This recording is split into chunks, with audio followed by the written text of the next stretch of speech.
নমস্কার, দেখছেন talk to Bangla. আমি অভিষেক রয়েছে আপনাদের সাথে। এই মুহূর্তে যে খবর নিয়ে উপস্থিত হয়েছে, সোনাম ওয়াংচুক লাদাখের অ্যাক্টিভিস্ট এবং তাকে গ্রেফতার করা হয়েছে। ভারত সরকার তাকে গ্রেফতার করেছে এনএসএ অর্থাৎ একদম দেশদ্রোহিতা সেই রকম ভাবে সিকিউরিটির কারণ দেখিয়ে তাকে গ্রেফতার করা হয়েছে। এবং শুধু তাই নয়, তাকে যোধপুরের একটি জেলে রাখা হয়েছে, যে জেলে এতদিন ধরে আসারাম বাপুকে রাখা হয়েছে। আপনারা বুঝতে পারছেন যে সবচেয়ে সুরক্ষিত জেল যোধপুরের জেল, সেখানে সোনাম ওয়াংচুককে রাখা হয়েছে।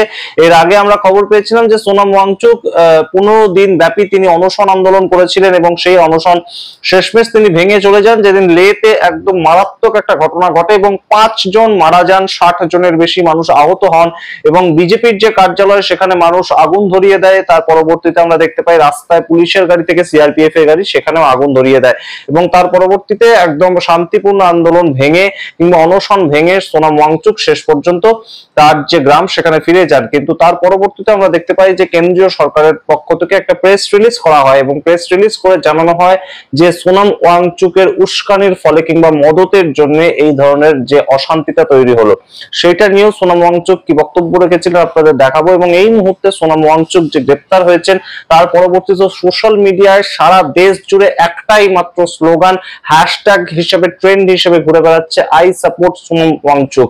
সুতরাং এই মুহূর্তে অত্যন্ত গুরুত্বপূর্ণ বিষয়টা, এবং সারা পৃথিবীর যত পত্র পত্রিকা রয়েছে বড় বড়, তারা প্রত্যেকেই কিন্তু এই গ্রেপ্তারিটা সেটাকে নিয়ে একদম লিখিত আকারে সেটাকে প্রকাশ করেছে। সুতরাং বুঝতে পারছেন সোনাম ওয়াংচুক শুধুমাত্র লাদাখের কোন একজন অ্যাক্টিভিস্ট কিংবা যার উপর 3 ইডিয়টস ছবিটা তৈরি করা হয়েছিল, অর্থাৎ র্যাঞ্চোর যে ক্যারেক্টারটা সেটা সোনাম ওয়াংচুকের ক্যারেক্টার ছিল, যার নাম শেষ পর্যন্ত ডিসকভার করা হয় ফ্রংসুক ওয়াংহু হিসেবে, যিনি একদম লাদাখের একটি গ্রামে গিয়ে পড়াচ্ছিলেন। শুধুমাত্র তিনি যে সেখানেই সীমাবদ্ধ সেটা নয়, তার সঙ্গে তার বিস্তারিত একটা ব্যাখ্যা আছে, তার বিবরণ আছে, তিনি দেশের জন্য কি কি করেছেন সেটাও একটা লিস্ট আছে। সমস্তটাই বলবো। তার আগে অবশ্যই টক টু বাংলা ইউটিউব চ্যানেলটিকে সাবস্ক্রাইব করে দিন, এই ভিডিও দেখুন শেষ অবধি স্কিপ না করে। আপনারা জানেন সোনাম ওয়াংচুক একটা বহু দিনকার নাম এবং তিনি লাদাখকে নিয়েই মূলত কাজকর্ম করে থাকেন। তিনি একটা এনজিও চালান, হসপিটাল চালান, তার নিজের স্কুল আছে যেখানে একদম সেখানকার যে লোকাল ছেলে মেয়েদের একদম তিনি ফ্রিতে পড়াশোনা করান।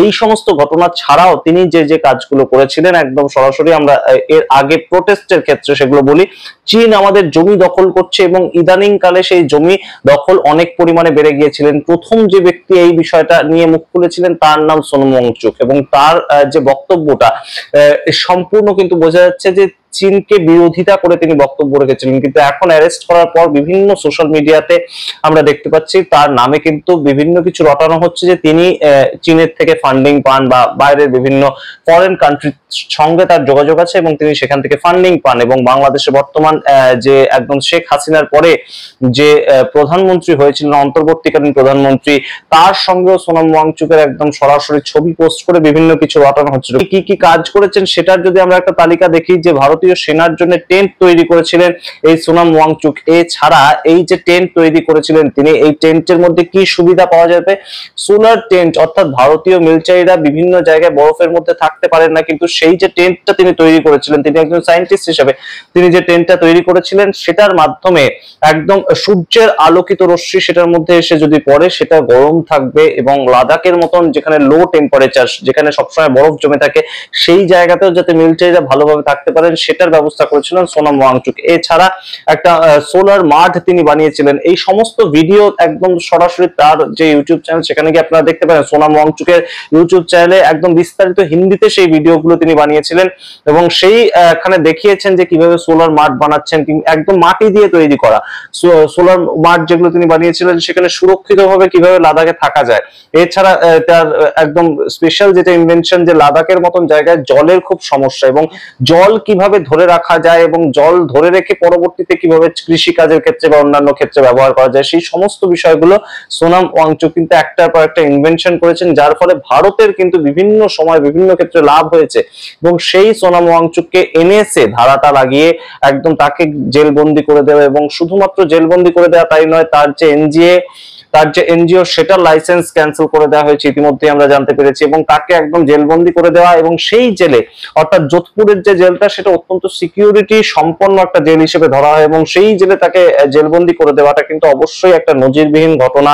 যে সোনাম ওয়াংচুক ভারতবর্ষকে নিয়ে অত্যন্ত স্পর্শকাতর থাকেন, তিনি ভারতীয় হিসেবে অত্যন্ত গর্ববোধ করেন। বিভিন্ন সময় আমরা দেখেছি, কয়েকদিন আগে তিনি পাকিস্তানে গিয়েছিলেন এক সময়, এবং পাকিস্তান থেকে তিনি একদম সরাসরি ভিডিও বানিয়েছিলেন যে তিনি সেখানে পাকিস্তানে বসে বলছেন যে আমাদের দেশের প্রধানমন্ত্রী যেমনভাবে দেশ চালান সেটা অত্যন্ত গর্বের, এবং দেশের প্রধানমন্ত্রীকে তিনি ধন্যবাদ জ্ঞাপন করেছিলেন। এছাড়া যখন একদম লাদাখকে কাশ্মীর থেকে আলাদা করে দেওয়া হলো, 370 ধারা তুলে নেওয়া হলো এবং কেন্দ্রশাসিত অঞ্চল ঘোষণা করা হলো, সেই সময় সোনাম ওয়াংচুক সরাসরি দেশের প্রধানমন্ত্রী নরেন্দ্র মোদীকে একদম শুভেচ্ছা বার্তা এবং ধন্যবাদ জ্ঞাপন করে ভিডিও বানিয়েছিলেন এবং ধন্যবাদ জ্ঞাপনও করেছিলেন। সুতরাং সেই সোনাম ওয়াংচুককে এখন যখন জেলে বন্দী করে দেওয়া হয়েছে, তারপর থেকে কিন্তু যুব সমাজ থেকে শুরু করে সারা দেশ এবং সারা পৃথিবীর কোন কোন নিউজ মিডিয়া সেটাকে কভার করেছে আপনাদেরকে জানাই। ইউকে তে দ্য গার্ডিয়ান মিডিয়া আপনারা দেখতে পাচ্ছেন স্ক্রিনে, তার সঙ্গে জার্মানিতে একটা ডিজিটাল পোর্টাল তারাও এই নিউজ কভার করেছে। ইউকে রয়টার্স এর পক্ষ থেকে সোনাম ওয়াংচুককে যে গ্রেপ্তার করা হয়েছে, ইন্ডিয়ান অ্যাক্টিভিস্ট ফ্রম লাদাখ, তাকে গ্রেপ্তার করা হচ্ছে, সেই ধরনের টাইটেল দিয়ে ছাপানো হয়েছে। এরপর কাতারের যে আল জাজিরা আপনারা জানেন সারা পৃথিবী জুড়ে বিখ্যাত, রয়টার্স, আল জাজিরা এগুলো, সেইখানেও ছাপানো হয়েছে। এবং শুধু তাই নয়, নিউ ইয়র্ক টাইমসেও কিন্তু এই সোনাম ওয়াংচুকের গ্রেপ্তারি নিয়ে বিস্তারিত আর্টিকেল লেখা হয়েছে। এবং এই বুঝতেই পারছেন যে সোনাম ওয়াংচুক কিন্তু সারা দেশের মধ্যে যেমন একজন আইকন, শুধুমাত্র তাকে নিয়ে বলিউডের একটা ছবি তৈরি হয়েছে, শুধুমাত্র তাই জন্য তার যে একটা পরিচিতি সেটা নয়, তিনি সারা পৃথিবীর কাছে কিন্তু একটা সম্পদ। এবং সেই সোনাম ওয়াংচুক, তাকে গ্রেপ্তার করা হলো এনএসএ এই মামলা দিয়ে, সেটা কিন্তু কখনোই ভারতের জন্য খুব একটা সুখকর নয়, খুব একটা গর্বের নয়। ভারতবর্ষের এমন একজন সম্পদ মানুষ, তাকে যেভাবে সিকিউরিটি রিজন দেখি, অর্থাৎ ভারতবর্ষের সুরক্ষার জন্য সোনাম ওয়াংচুক সঠিক ব্যক্তি নন, তিনি উস্কানিমূলক কাজকর্ম করছেন, সেটা এইভাবে যে একদম সরাসরি তাকে গ্রেপ্তার করা হলো, সেটাকে আপনারা কিভাবে দেখছেন? আপনারা অবশ্যই কমেন্ট বক্সে কমেন্ট করুন। এবং তার সঙ্গে সোনাম ওয়াংচুক বোধহয় আগেই জানতেন যে তাকে গ্রেপ্তার করা হতে পারে, কিংবা তাকে গ্রেপ্তার করলে সারা পৃথিবীতে সেটা কিভাবে একটা প্রভাব ফেলতে পারে, তাই জন্যই সরাসরি সোনাম ওয়াংচুক জেল থেকে যে বার্তা দিয়েছেন, জেলে থাকা ওয়াংচুক মুক্ত ওয়াংচুকের থেকে বেশি সমস্যা তৈরি করবে, কোট আনকোট বক্তব্য রেখেছেন সোনাম ওয়াংচুক। সুতরাং বুঝতেই পারছেন সোনাম ওয়াংচুক নিজে যে আন্দোলনে থেকে উঠে এসেছেন সেটা কিন্তু নিজেও তিনি জানেন, এবং তাকে গ্রেপ্তার করা সেটা যে সারা পৃথিবীতে একটা প্রভাব ফেলতে পারে কিংবা ভারতবর্ষের রাজনীতিতে একটা প্রভাব ফেলতে পারে, সেই সম্বন্ধে কিন্তু ওয়াকিবহাল নিজেও তিনি। আপনারা কি মনে করেন এই বিষয়ে অবশ্যই কমেন্ট বক্সে কমেন্ট করুন। তার সঙ্গে আরেকটা ন্যারেটিভ এখানে তৈরি হয়েছে সোনাম ওয়াংচুকের পক্ষে, যে বিভিন্ন মানুষজন বলছেন যে সোনাম ওয়াংচুক যে কাজটা করছিলেন তিনি তো বহুদিন ধরেই এই কাজটা করেন, তিনি বিভিন্ন ইস্যুতে, লাদাখের বিভিন্ন ইস্যুতে বিভিন্ন সময় অনশন করেন। অনশন বলতে তিনি না খেয়ে জল পান না করে তিনি বসে থাকেন এবং বিভিন্ন দিন সেরকম ভাবে তিনি কাটিয়েছেন। তাহলে তো তিনি নিজের শরীরের ক্ষতি করছেন, তিনি যদি ক্ষতি করে নিজের শরীরের ক্ষতি করছেন। এর আগেও বিভিন্ন বিষয় তিনি তাই করেছেন। 1000 কিলোমিটার তিনি যন্তর মন্তর পর্যন্ত দিল্লিতে হেঁটে এসেছিলেন, লাদাখ থেকে দিল্লি পর্যন্ত হেঁটে এসেছিলেন, বিপক্ষ দলের বিভিন্ন নেতা নেতৃত্বদের সঙ্গে দেখা করে আবার ফিরে গিয়েছিলেন।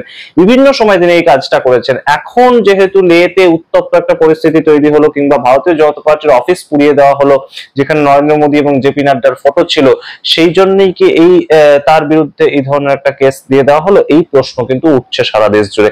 আপনারা কি মনে করেন অবশ্যই কমেন্ট বক্সে কমেন্ট করুন। দেখতে থাকুন টক টু বাংলা, অবশ্যই টক টু বাংলা ইউটিউব চ্যানেলটিকে সাবস্ক্রাইব করে দিন। ধন্যবাদ।